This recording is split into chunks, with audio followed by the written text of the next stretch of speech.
What is up, everyone? Welcome back to another video. Today I'm going to take you through the essential players that have to be in your game week 1 FPL draft.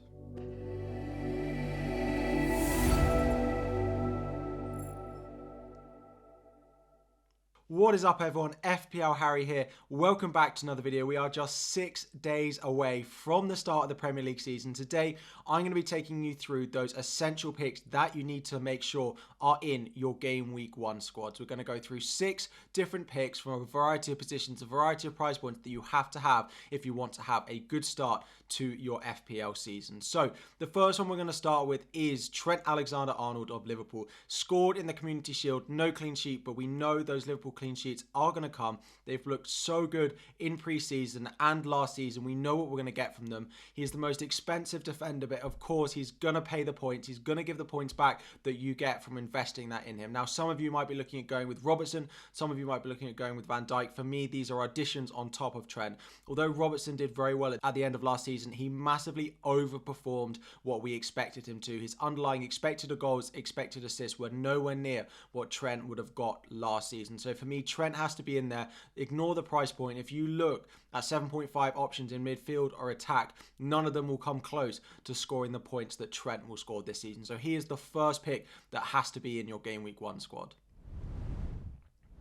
Next up is Arsenal's new signing, Gabriel Jesus, moved from Manchester City to Arsenal and is priced at just 8 million. In Arsenal's most recent pre-season game, they won 6-0 with Gabriel Jesus scoring a hat-trick. Nketiah got 1, Saka got 2, and Martinelli picked up a couple of assists as well. Now, some of you might be going Saka over Jesus, which there is a small argument that you might want to go and do. However, Jesus has proven time and time again when he's given a consistent run of starts in a team, he's very capable of scoring goals and getting assists, and that is what we have seen so far from him in an Arsenal shirt. Again, yesterday was just the icing on the cake for me. Saka is great as an addition. Martinelli is great as an addition. For me, Jesus has been massively underpriced. He was priced when he was still a reserve, a substitute option at Manchester City at 8 million. Now, when prices came out at Arsenal, he should be 8.5, if not 9 million. They have an incredible run of fixtures as well. Just look at those fixtures that they have to start the season. You want to start him every single week.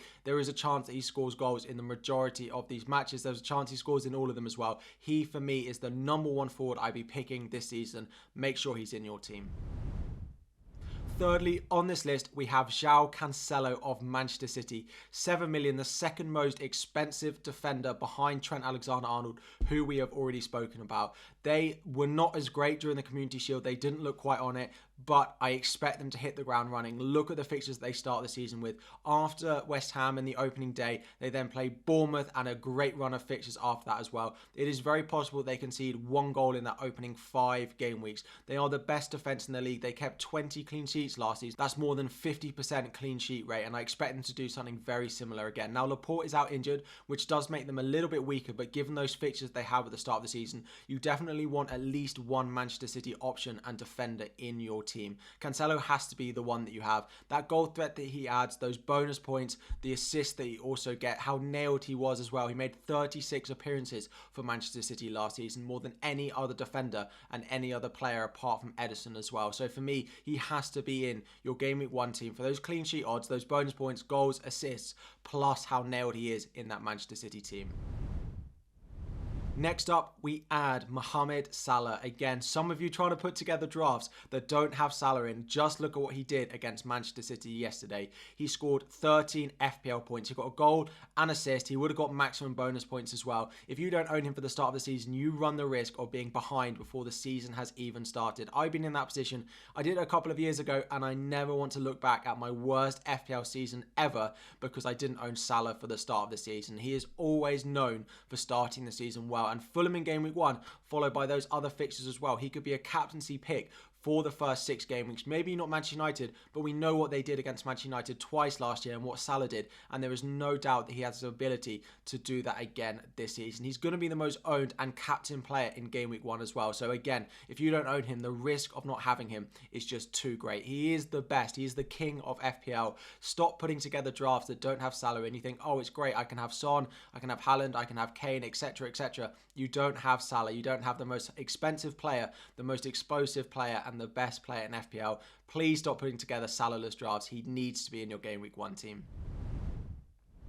Next up, along with Salah, you need to have a second premium option. Now, whether this is Haaland, De Bruyne, Son or Kane, this is up to you. But for me, the squad structure you need is to have 2 premiums. The reason you need this good squad structure is if one of these does well and you only have 1 premium and you have lots of 8 million options, it's suddenly very difficult to move all of your 8 million options up to a 12 million asset. The money doesn't move around. You start having to take -4, start having to take -8 to get in these other players. This is not what you want to do during the season, let alone at the beginning of the season as well. So even if you don't necessarily pick the right one, having the second one on top of Salah, who we know you won't want to be selling early on, helps with that flexibility. Now, in terms of which one I think you should own, for me, I'm currently on Haaland. De Bruyne, again, didn't look quite at it. Haaland did have chances in the Community Shield. You've got to remember, he's not going to be playing against Liverpool every week. Now, Tottenham also lost to Roma in their most recent pre-season game. So for me, Son, Kane, Haaland are the 3 you'd be looking at. But that Bournemouth at home fixture for Manchester City in Game Week 2, where Spurs go away to Chelsea, is enough to clinch it and enough for me to put to the back of my mind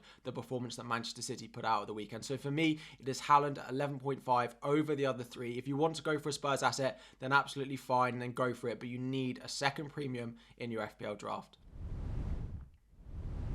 So the final option that you need to have is a mid-price midfielder. Now, this one is the most debatable that we've got on the list, and I'd say it's probably about a 75% chance, but let me talk you through why you need this. There are 7-8 million midfielders, and a plenty also at 7-7.5 million as well that you might want to be looking at, like Grealish and Sancho. If one of these does really well at the start of the season and you don't have anyone around that price point, it becomes very, very difficult again, just like we spoke about with the forwards, to go and get one in. There are a lot of very undervalued players in here. We've got Foden, Kulusevski, Diaz, Saka, Mount, all of which could be more expensive. And if one of them does very well at the start of the season, they will increase in price very rapidly because everyone is starting with at least one of these options. For me, Diaz is the best, although he didn't perform well in the Community Shield. Kulusevski is second, and I also like Mason Mount as an option. Saka is great, but with us going with Gabriel Jesus up front, I don't necessarily think you want to be going with Saka and Jesus. Martinelli will fill that second Arsenal spot. But I do think having that £8 million midfielder in your team is really valuable. It helps with structure, it helps with flexibility to start the season. So even if you don't get the right one, you can get on them as quick as possible. Just before we wrap up, here is a slightly different design. Now the Premier League have moved from green to blue, I've made a slight mock-up of what the new design on the channel could look like. Let me know if you prefer green, or let me know if you prefer blue and which you would go with. But that's the sort of final decision, the final essential player that I think you should have for Game Week 1. So here's the sort of 15-man squad. I've put in all the players that I think you should own and a few of those sort of price point players that I think you should have, that I've got the option that I would go with. So that sort of premium forward, I've got Haaland, and then that premium midfielder. At the moment, I've gone with Diaz, but it could be Kulusevski, it could be Mount as well in my draft. So let me know what you think. Is there anyone I've included that you don't own and you won't be owning for Game Week 1? Let me know if there's anyone else you would add to the essential list. You might want to add Pereira, for example, at Fulham, the best 4.5 midfielder by far. Let me know if you want to add sort of a cheap option in defence, if you want to add Reece James in there as well. Let me know what you would add, what you would change. We are chasing 25,000 subscribers. It looks like a big ask now, but anything you can do support would be absolutely fantastic. Drop a like down below. Make sure you subscribe to the channel. If we can hit 400 likes on this video, that would be amazing. Thank you all so much for watching. Like and subscribe, and I'll be back again tomorrow.